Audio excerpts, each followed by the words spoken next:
The last one is you're going to dry stack these tailings. Yes, It's been done before.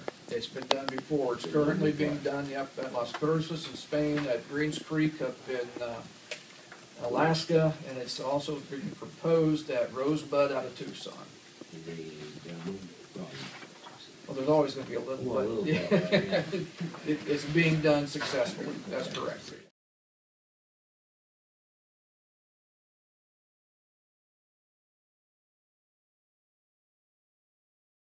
Is GTac still planning to dry stack the tailings and why? Sure. Yes, we are. There's actually twofold for that. The first off, it makes a much smaller footprint, so there's less land impacted.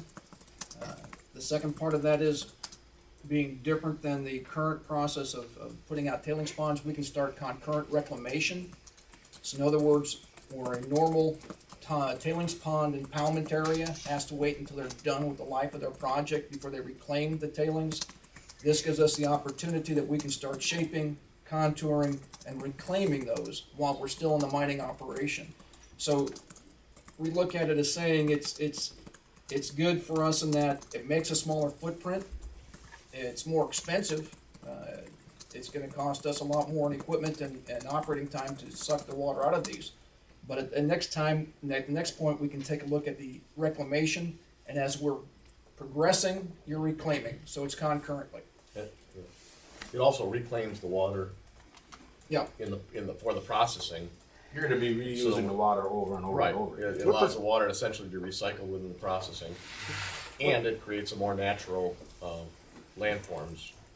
A mixed deposit of tails and waste rock. So it's going to be the sands as well as the larger rocks, so there's more security to it. It doesn't offer a chance for a failure plane or a slip plane. So you've got a combination going through there. So it's going to be both sizes and all integrated together, so you're filling all the voids. You're not leaving a bunch of voids in a stockpile.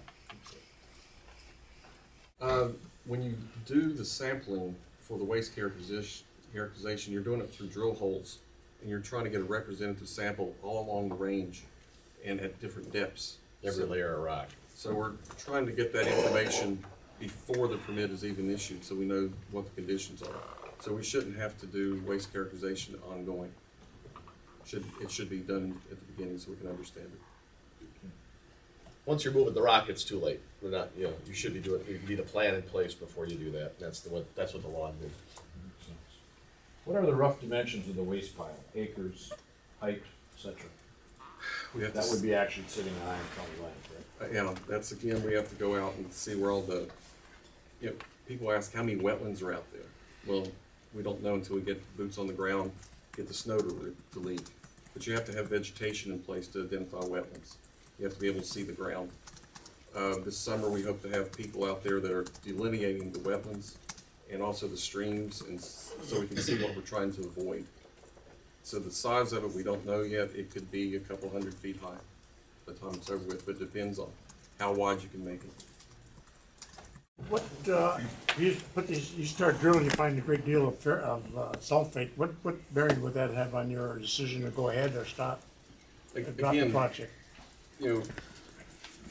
Just to have sulfur in the rocks doesn't mean you're going to have acid mine drainage. It's a whole process that goes through. But when we drill, we'll be able to do waste characterization, know what we have to do. If there's a layer in the middle that turns out to be a bad character, we can isolate it, we can treat him, we can neutralize him. There's a lot of different options we can do, but that's why we do all the exploration beforehand. So that would have no barrier. So you had high concentrations of sulfate. That you could still go ahead with the project. Yeah, that's not a showstopper. It's just something you have to address and be aware of it.